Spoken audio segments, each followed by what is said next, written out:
Hi everyone. நம்ம first HVAC heating ventilation and air conditioning இந்த பற்றி பார்க்கறதுக்கு முன்னாடி நம்ம ஃபஸ்ட்டு வந்துட்டு பேசிக் ஏர் கண்டிஷனிங்கோட ரெஃப்ரிஜரேஷன் சைக்கிள் பார்க்கணும்.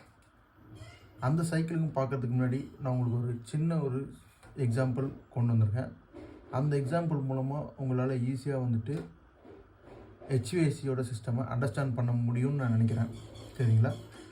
இப்போது நம்ம அந்த எக்ஸாம்பிளை பார்ப்போம். ஃபஸ்ட்டு நீங்கள் பார்த்தீங்கன்னா கூலிங் அண்ட் ரெஃப்ரிஜரேஷன்.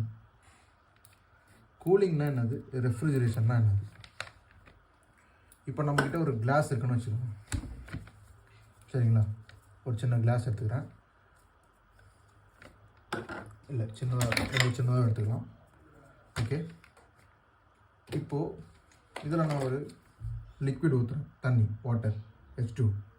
அது ஒரு குறிப்பிட்ட டெம்பரேச்சர் இருக்குது. சரிங்களா? அந்த டெம்பரேச்சர் வந்து இப்போது ஒரு 40 டிகிரி இருக்குதுன்னு வச்சுக்கோங்க, 40 டிகிரி செல்சியஸ். சரிங்களா? இப்போ இதை சுற்றி இருக்குது பார்த்தீங்களா, இதை சுற்றி அட்மாஸ்பியர்னா இல்லை சுற்றி இருக்க இன்டோர் கண்டிஷன், இந்த கண்டிஷனோட டெம்பரேச்சர் வந்துட்டு பார்த்தீங்கன்னா மேபி 28 இருக்குது, 28, 27 இருக்கலாம். இப்போ என்ன ஆகுனா, இப்போ அவுட் சைடில் இருக்க டெம்பரேச்சர் இருக்குது பார்த்தீங்களா, இந்த கூலிங்கில் இருக்க ப்ராசஸில் பார்த்தீங்கன்னா இப்போது நமக்கு வந்து இந்த ஹீட் ட்ரான்ஸ்ஃபர்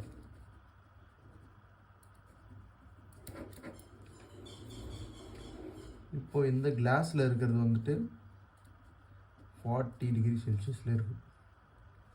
இதை சுற்றி இருக்குது outside temperature side of glass. Okay, இது வந்துட்டு 27 இருக்குது, 229 வச்சுப்போம். சரிங்களா? இப்போ என்ன ஆகுனா, இது ரெண்டுத்தையும் பார்க்கும்போது இது ஹை டெம்பரேச்சர், இது லோ டெம்பரேச்சர். இப்போ என்ன ஆகுனா, இந்த ஹை டெம்பரேச்சர் ஹீட் வந்து லோ டெம்பரேச்சருக்கு ட்ரான்ஸ்ஃபர் ஆகும், ஹை டு லோ. ஸோ அப்போ என்ன ஆகுனா, ஆட்டோமேட்டிக்காக இந்த 40 டிகிரி செல்சியஸு இது இருக்க லோ டெம்பரேச்சர் ட்ரான்ஸ்ஃபர் ஆகும்போது இங்கே ஆட்டோமேட்டிக்காக ஒரு ப்ராசஸ் நடக்கும். அந்த ப்ராசஸ் தான் கூலிங். அப்போ இந்த டெம்பரேச்சர் ஆட்டோமேட்டிக்காக ரெடியூஸ் ஆகும். இதுதான் கூலிங். இதுக்கு நம்ம எந்த ஒரு எக்யூப்மெண்ட்டும் எந்த ஒரு இதுவும் நம்ம யூஸ் பண்ணல. இது நார்மலான ஹீட் ட்ரான்ஸ்ஃபர் மூலமாக ஹை டெம்பரேச்சர் டு லோ டெம்பரேச்சரில் நடக்கிற ஒரு சைக்கிள். ஓகேங்களா? அடுத்து வந்து ரெஃப்ரிஜரேஷன்.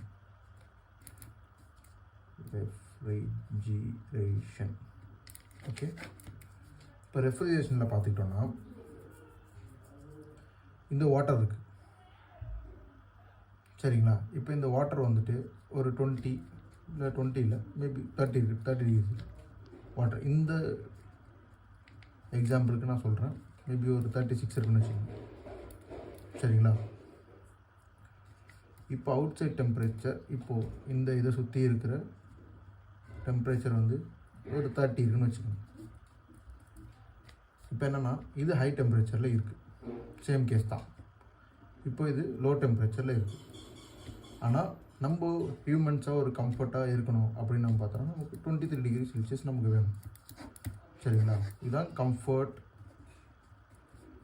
ஜோன். சரிங்களா? இப்போ இந்த டெம்பரேச்சர் நம்ம அச்சீவ் பண்ணணும் இந்த கிளாஸில், இந்த வாட்டர். இங்கே வாட்டர் தான் வந்துட்டு நான் கன்சியூமராக ஒரு எக்ஸாம்பிளுக்கு வச்சுருக்கேன்.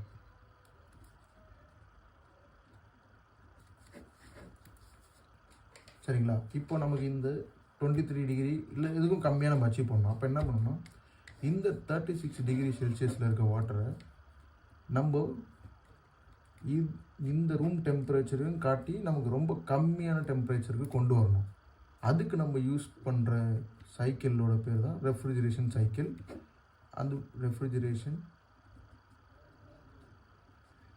சைக்கிள். இந்த ரெஃப்ரிஜரேஷன் சைக்கிளை யூஸ் பண்ணுறதுக்கு நிறைய எக்யூப்மெண்ட்ஸ் இருக்குது. எப்படி சொல்கிறதுனா, mini split, window AC, central AC, package unit, இந்த மாதிரி நிறைய டைப் ஆஃப் ஏசி இருக்குது. அந்த எல்லா ஏசிஸும் சிஸ்டம்ஸ் ப்ளஸ் கண்ட்ரோல் இதோட எல்லாம் சேர்த்து தான் ஹெச்விஏசி. இப்போ இந்த ஹெச்விஏசி உள்ள தான் இந்த எக்யூப்மெண்ட்ஸ்லாம் வருது. இது வெறும் நமக்கு ஏர் கண்டிஷனிங் பர்பஸுக்கு மாத்திரம் யூஸ் பண்ணுறது. இதில் ஹீட்டிங் இருக்குது, இதில் வென்டிலேஷனும் இருக்குது. இது எல்லாமே சேர்த்தது தான் டோட்டலாக. இதோட எக்ஸாம்பிள் பார்த்தீங்கன்னா, இதில் எக்ஸ்ப்ளனேஷன் பார்த்தீங்கன்னா, சரி abbreviation heating, ventilation and air conditioning. So இந்த இப்போ நான் உங்களுக்கு சொன்ன பேசிக்காக எடுத்து ஒரு எக்ஸாம்பிள் சொன்னேன்ல, நீங்கள் கமெண்ட் செக்ஷனில் லீவ் பண்ணுங்கள் உங்கள் டவுட்ஸ் எதுவும் இருந்தால். And one more thing, if you need and classes in other languages like Malayalam, Hindi also I can able to do, and I know the languages also.